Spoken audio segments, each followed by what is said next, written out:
یہی ایک نام ہے جس کے وسیلہ سے ہم نجات پا سکتے ہیں۔ آج کی پہلی تلاوت رسولوں کے اعمال اس کا 4 باب 1 آیت سے لے کر 12 آیت تک۔ جب وہ لوگوں سے کلام کر رہے تھے تو کاہن اور ہیکل کا سردار اور صدوقی ان پر چڑھ آئے، کیونکہ نہایت رنجیدہ ہوئے کہ وہ لوگوں کو سکھاتے اور یسوع کی نظیر دے کر مردوں میں سے زندہ ہونے کی منادی کرتے تھے، اور ان پر ہاتھ ڈالے اور دوسرے دن تک قید رکھا، کیونکہ شام ہو گئی تھی۔ مگر بتھیرے ان میں سے جنہوں نے کلام سنا تھا ایمان لائے، اور مردوں کا شمار تقریباً 5000 ہو گیا۔ اور دوسرے دن یوں ہوا کہ ان کے سردار اور بزرگ اور فقیہ یروشلم میں جمع ہوئے، اور ان کے ساتھ کاہن اعظم حنان تھا، اور کیفا اور یوحنا اور اسکندر اور جتنے کاہن اعظم کے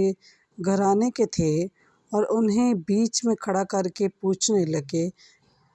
کہ تم نے کس قدرت یا کس نام سے یہ کیا ہے؟ تب پطرس نے روح القدس سے مامور ہو کر ان سے کہا، اے امت کے سردار اور بزرگوں، اگر آج ہم سے اس نیک کام کی بابت جو اس ناتواں آدمی پر کیا گیا ہے باز پرس کی جاتی ہے کہ اس نے کس وسیلہ سے شفا پائی، تو تم سب اور اسرائیل کی ساری امت کو معلوم ہو کہ یسوع مسیح ناصری جسے تم نے صلیب دی اور جسے خدا نے مردوں میں سے زندہ کیا، اسی کے نام سے یہ مرد تمہارے سامنے تندرست کھڑا ہے۔ یہ وہی پتھر ہے جسے تم نے معماروں نے رد کیا اور کونے کا سرا ہو گیا، اور کسی دوسرے سے نجات نہیں، کیونکہ آسمان کے نیچے آدمیوں کو کوئی اور نام نہیں بخشا گیا جس کے وسیلہ سے ہم نجات پا سکیں۔